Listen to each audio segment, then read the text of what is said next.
Welcome back to the Sports Source. This segment brought to you by Southeast Termite and Pest Control. When you think of insects and pest control, you often just think about the nuisance of those critters. But with termites and carpenter bees, well, you're talking serious damage to your home. A little prevention now can save you huge dollars on the other end down the road. Call Southeast Termite and Pest Control this week. Have them take care of any problems you might have. Check for problems you might have. Termites and carpenter bees, those big things bouncing around. You need a tennis racket with those. Southeast Termite and Pest Control can take care of them. All right, back at our little bistro table over here. One of these days I'm just going to have an Eiffel Tower. There we go, that was cheesy. One of these days it was a joke. One of these days we're just going to have an Eiffel Tower on a string kind of drop down. But anyway, the bistro table with Ryan Callahan. I want to talk about recruiting. Tennessee wrapped up spring practice a couple weeks ago.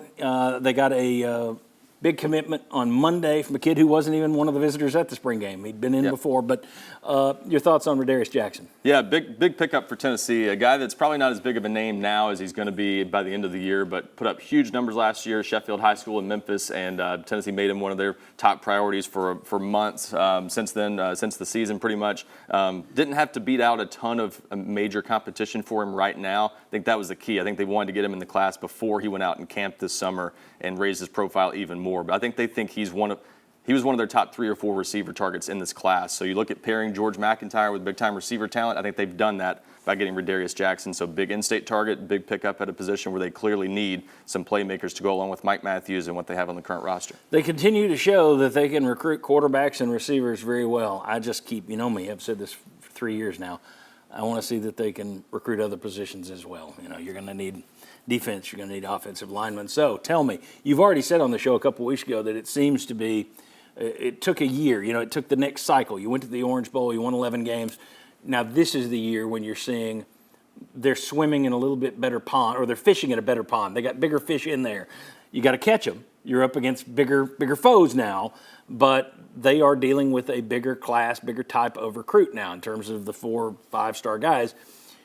Name me some of the guys that people should watch. Who are some of the big fish that they're trying to catch right now? Yeah, I think it's as healthy of a board as Tennessee's had across the board going into the summer in a long time. Wow. Just because there are big-time players out there at every position. To your point, probably not going to get most of them, but you're going to get your fair share. Yeah. So which ones do you win? But Ty Jackson, a big-time linebacker, they're battling almost everyone in the country for him. Going to get an official visit from him in June. Just had a couple guys on campus this weekend. Zion Grady, Isaiah Gibson, those guys, top 100 players at their position. So really, though, the last 2 weeks of the spring, back-to-back weekends, you had David Sanders, the number 2 overall player in the country, offensive tackle, big guys you mentioned. Offensive and defensive line, that's the key. And in this class, again, they had a nice offensive line class last year. They're kind of set up to have a chance at a bunch of big-time offensive linemen in this class. So David Sanders, Juan Gaston, some of those guys that they've been recruiting for a long time. Jalen Matthews was also in for the spring game. They had a pretty steady stream of big-time visitors in throughout the spring, not just for the spring game. And it's kind of going to be a big question of can they finish the deal with these guys? That's been the problem in the last couple of years at times. But they've got a chance to land some really good players over the next 2 to 3 months if they build on the momentum they have right now. Well, it seems to me you're at least improving your program. If you go from 1 5-star per class to 2 5-stars per class, then you get 3 5-stars. Even if it's that gradual building to where you got a roster that's got more 5-stars on it than anything that you've had in 10 years or so. Yep. So the slow growth doesn't sound bad to me in terms of just being in the bigger pond for your fishing at the moment. In terms of offensive linemen, you mentioned one there. They had Darnell Wright go in the first round a year ago. Are they kind of cashing in on that? I mean, is that one of the things that's helping them get – are they more attractive to offensive linemen because Darnell Wright went in the first round? Have you heard that? If James Pierce does what people expect him to do this year, do you expect them to be the kind of salesman who can take advantage of, hey, look what we're doing with pass rushers? I mean, do you feel confident with this coaching staff in doing that? Yeah, I mentioned all the offensive linemen they're recruiting. That's one of the first things I'm hearing from those guys is I saw what they did with Darnell Wright, and he got better when he was there and became a top 10 pick. So they're selling it. I think to our discussion earlier, you need to continue to put guys in the NFL. Georgia and the Alabamas and the Ohio States of the world are still putting guys in year after year. You've got to do it more than once to show you can do it. Yeah. But I think they're maximizing what they have. They're selling it really hard.